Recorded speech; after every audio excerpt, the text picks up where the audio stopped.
कोई अंतर है?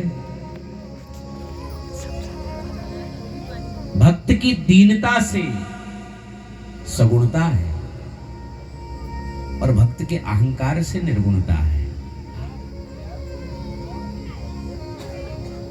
जब वातावरण माइनस में चले जाता है तो वही पानी जो है बर्फ बन जाता है, और जैसी टेम्परेचर बढ़ता है तो वही बर्फ फिर पानी बन जाता है।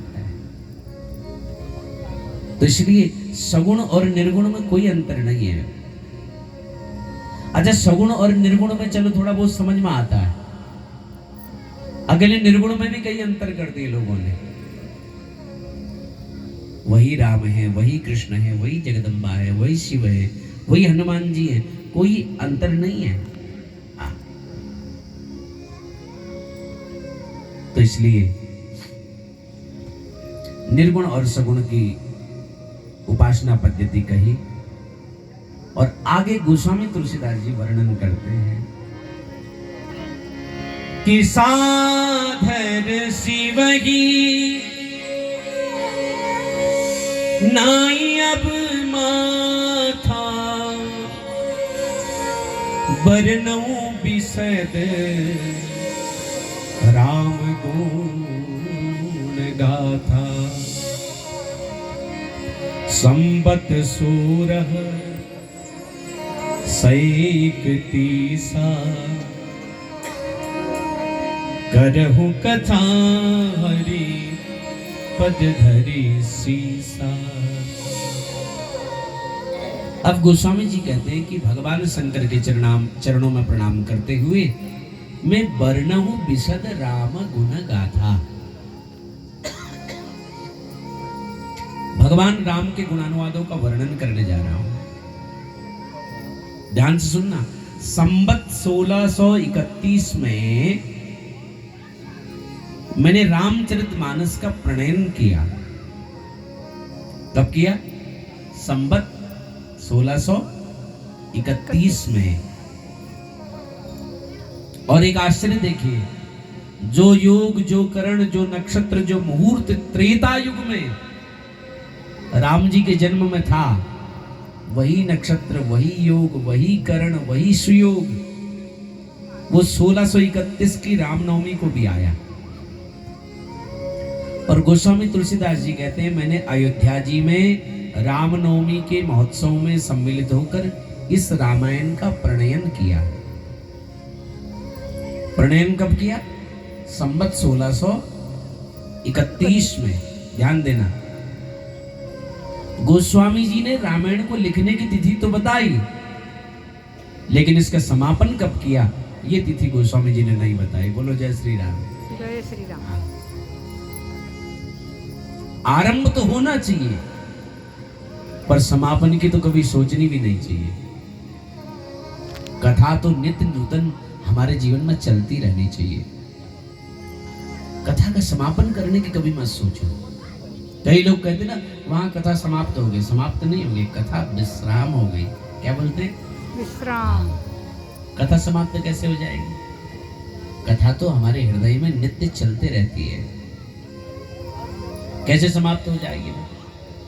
अभी तक हरिद्वार में थी, अब चलते चलते वो कथा यहाँ आ गई अल्मोड़ा में, फिर हल्द्वानी चले जाएगी, फिर मुंबई चले जाएगी, तो ये चलते रहेगी ना। ये समाप्त थोड़ी ही होती है, ये विश्राम लेती है। 2-4 दिन विश्राम लिया, फिर कहीं और शुरू।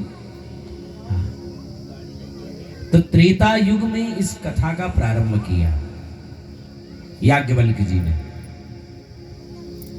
और कितने त्रेता बीत गए पता ही नहीं चले।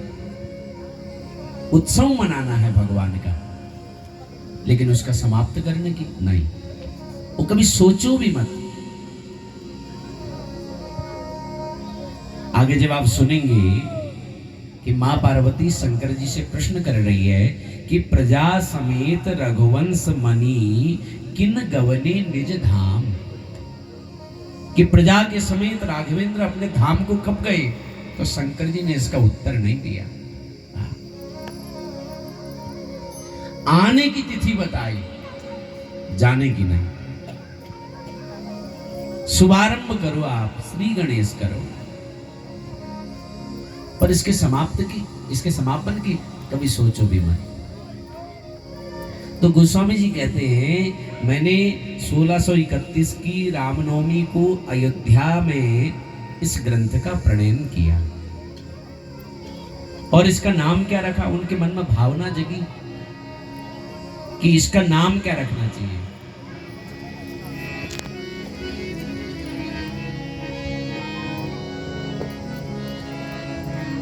नाम क्या रखा जाए, तो उनके मन में भावना जगी कि राम चरित मानस यही नाम, राम चरित मानस यही नाम, राम चरित मानस यही नाम,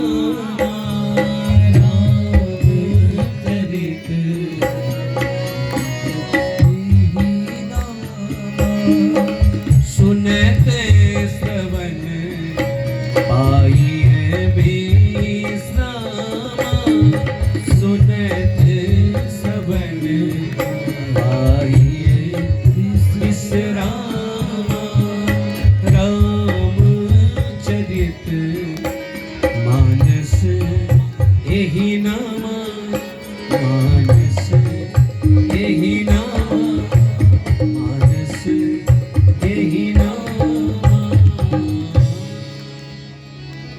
तो देखिए उनके मन में भावना जगी कि इसका नाम क्या रखना चाहिए, तो उन्होंने इसका नाम रखा रामचरित्र मानस। इसका उल्टा कर लो, मानस, चरित्र और राम। मन को दृढ़ बनाओ, चरित्र में सत्य का आचरण लाओ, तो फिर राम हमसे दूर नहीं है। रामचरित मानस बराबर मानस चरित्र राम, ध्यान दीजिए। और गोस्वामी तुलसीदास जी ने इसको मानसरोवर की संज्ञा दी है। किसकी संज्ञा? किसकी संज्ञा दी है? मानसरोवर। आप गए ना कैलाश मानसरोवर? एक कैलाश मानसरोवर है महादेव का, वो भी बाबा का, ये भी बाबा का मानसरोवर। एक कैलाश पर है मानसरोवर, वो स्थिर है, वो कहीं जाता नहीं है। दूसरा गोस्वामी तुलसीदास जी का ये चलता फिरता मानसरोवर, ये चलता फिरता रहता है। ये आज यहां है तो कल कहीं और है। अच्छा, वो जो कैलाश मानसरोवर है वहां जाना बड़ा कठिन है महाराज, क्योंकि हमारी संपत्ति है वैसे तो,